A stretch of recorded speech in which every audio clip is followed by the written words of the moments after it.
Hello there, YouTube. So, you guys are probably wondering, this is my big thing here at the shop I work for is the Spyders. There's the GM of the store, awesome dude, Travis, and the guy about to walk in the door over there is the owner, John. Awesome people to work for. Incredible people to work for. So this is the first model of the RT, which stands for Roadster Tour. It's a Can-Am Spyder. It's now there's a 2014 model that's going to be incredible, and I will definitely be videoing that. But this is the first gen one of the RTs. The Spyder's been around since '08. And this was they were RS, actually it's called a GS, but we referred to them as RS for Roadster Sport. Last year they introduced a third model, which was the ST, which stands for Sport Touring. It's based on the RS, the Roadster Sport chassis for the most part, but it has more of the luxuries of the kind of going towards the RT. It's like a middle of the road. It's a sport tourer. This is one actually a really cool customer of ours, and has also become a friend of not only me but everybody in the store. It's a rig he had and traded in for a newer model. He's gone through 1, 2, 3, 4. They're riding their third and fourth Spyders. Him and his wife. She has an ST Limited and he has an RT Limited. I'm just taking for a quick test ride, but there's a lot of people that look at these things and go, oh, they're so weird, and you know, it's an old fogey's rig, you know, you ride those when you get wore out and you can't ride no more. That is not true at all. That's kind of a ridiculous thing to say, really. These things are awesome. Just because it has 3 wheels and you can't lane split with it doesn't mean it's not a motorcycle. And it is not a 3-wheeler in the sense of, you know, like Harleys and Goldwings that have been, you know, converted. This thing is full-on vehicle stability control, ABS, traction control. You can't get this thing out of whack. I actually had one that had an issue. Long story short, had a really weird handling issue, and I kind of lost control of it going past a chip truck. If you guys aren't around logging, it's just a big semi truck that carries all the wood chips away from the facilities there. But anyway, I was passing one and got in the dirty air at the back of the trailer. She whipped and it righted itself. A bunch of tire squalling, brake pulsing, but it boom, just set it straight again. Craziest shit ever. Actually, it kind of concerned me because the bike was going to right itself whether I was still attached to it or not. It kind of took over. But yeah, phenomenal. I have nightmares thinking about what could have happened with that deal. And you know, I was forewarned that it was going to do that before I took off, so it was at my own risk. Sorry about that, guy.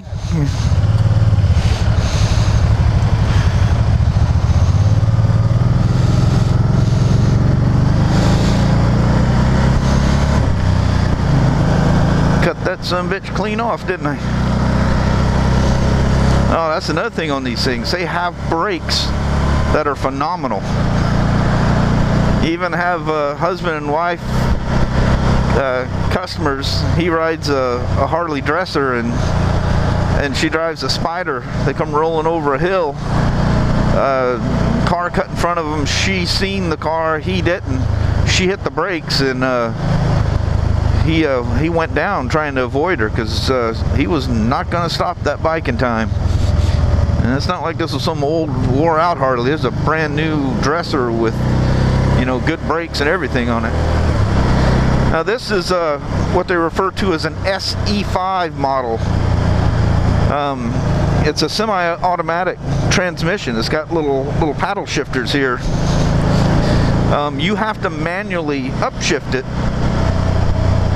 but watch this. If I ignore it, it'll downshift by itself. Hear it? Boom. But you can manually downshift it too. But there's no clutch. You'll notice none.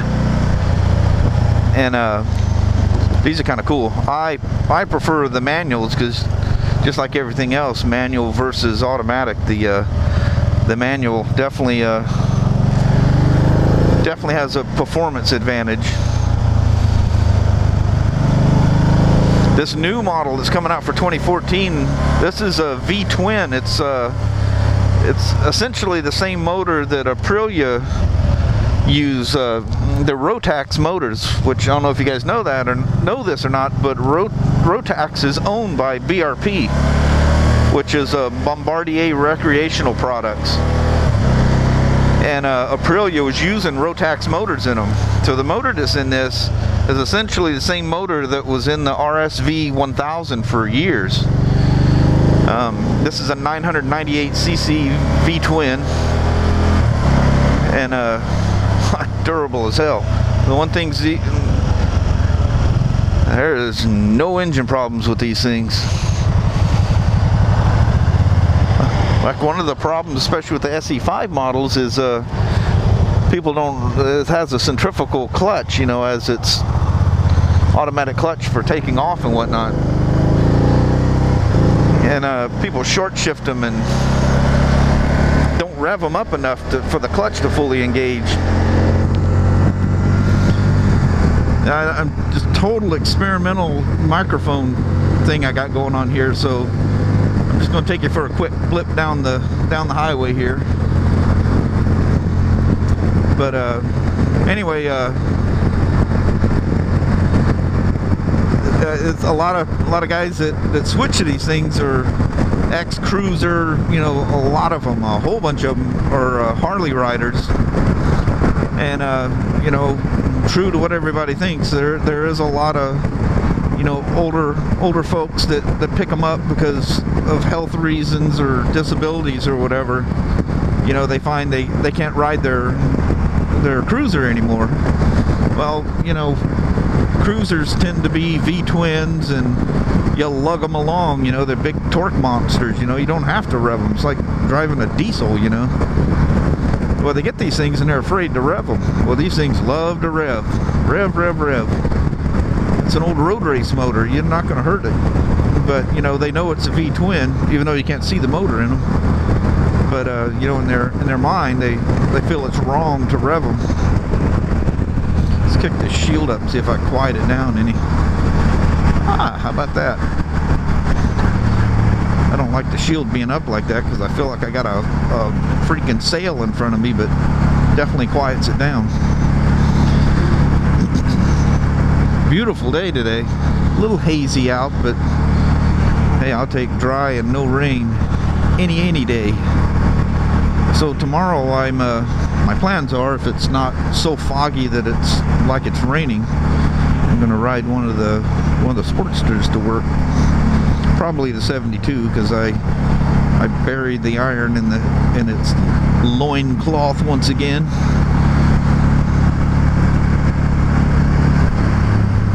I may pull the iron out. If it's like this morning, it was beautiful. So that's me manually downshifting there. And again.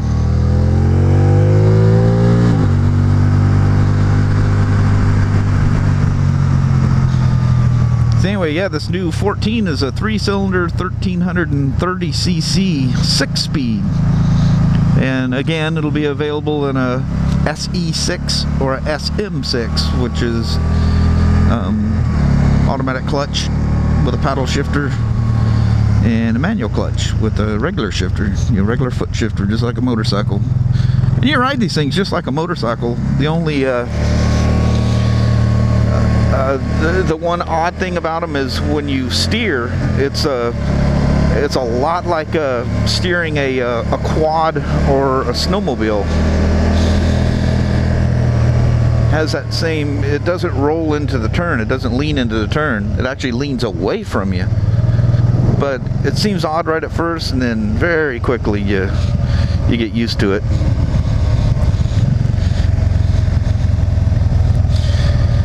Freak somebody out here, I'm gonna drive right down to the water. But these things are fun as hell. Comfortable? Oh my God. Unbelievably comfortable. This is all ash from Mount St. Helens. This whole river got destroyed when the mountain blew. The mountain's just right over the hill there. Used to be able to see it, but kind of knocked about 3,000 feet off the top of it. Well, not that much, but knocked a bunch off. This is kind of a cool little roller coaster run right here. This road does a really weird thing. Yeah! Boom, boom. The suspension set a little light on this thing. It has air. This one doesn't have the onboard air compressor. This is a base model, but they make models with, geez, they come with, well, this one has GPS on it, but that was put on. But they come with GPS and onboard air, nice fog lights. You can see the switches missing here. I've got 2 coats on.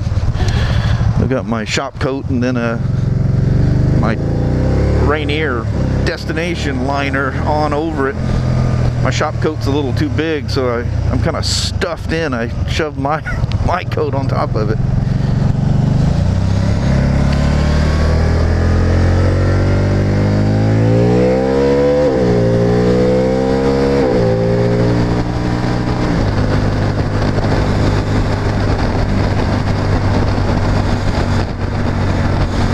Thing about these things, that motor sure does sound good. And one of the things you got to learn when you drive one of these SE5 models is you don't blip the throttle. It has a built-in blipper. It's literally called a blipper. You hold the throttle steady and just pump the pedal. If you blip the throttle, it's all fly-by-wire. If you notice, there's no throttle cables. The controller is actually in the throttle housing right there. It's basically like a potentiometer, but there's redundant backup systems, and it's safe. And that makes the traction control and vehicle stability really nice, because it allows the bike to take over. Which sounds like a very scary thing, but I can tell you firsthand it works very, very well. The one thing all of us, you know, being motorcycle guys, the first thing you want to do on one of these things is take it out and go drifting around the parking lot. Maybe not on one of these touring ones, but the sport ones. You're just going to go drifting around. That won't let you do it. I'm not sure how I see a lot of guys on YouTube's doing it. Somehow they're disabling the vehicle stability control. Not sure how they're doing that. And being a dealer for these things is probably wise that I don't know.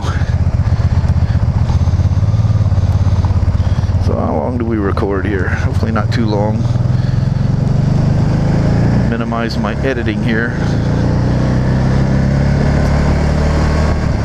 But anyway, for you guys that are curious, sorry about the really nasty windshield. This thing's, what does it got for miles on it? 23,000. That's not very many miles, but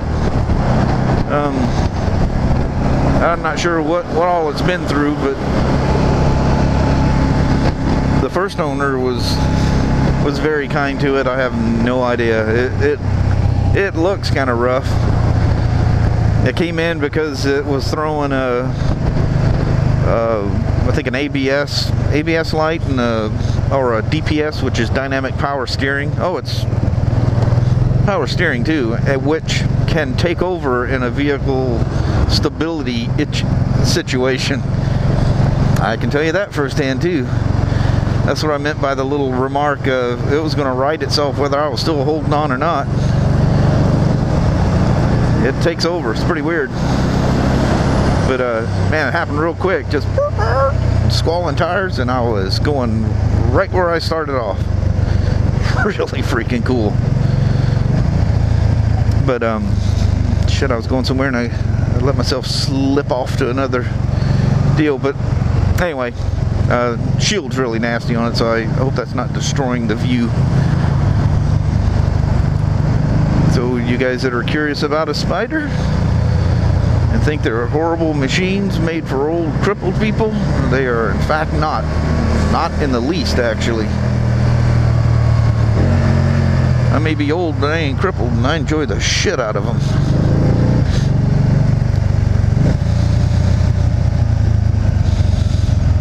So there you go, test ride on the Spyder. Oh, and they do have reverse too, which is cool as shit. For obvious reasons, that comes in really handy on one of these. Not a very straight park job there, was it? They'll get over it. Anyway, thanks guys. Have a wonderful day.